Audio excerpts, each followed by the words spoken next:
கர்த்தருக்கு மகிமை உண்டாவதாக. தியானத்திற்காக வெளிப்படுத்தின விசேஷம் 2ஆம் அதிகாரம் 2, 3, 4, 5வது வசனம்.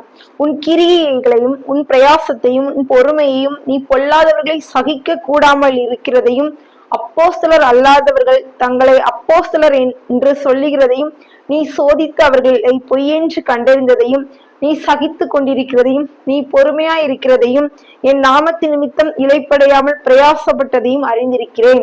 ஆனாலும் நீ ஆதியில் கொண்டிருந்த அன்பை விட்டாய் என்று உன் பேரில் எனக்கு குறை உண்டு. ஆகையால் நீ இன்ன நிலைமையிலிருந்து விழுந்தாய் என்பதை நினைத்து மனம் திரும்பி ஆதியில் செய்த கிரியை செய்வாயாக.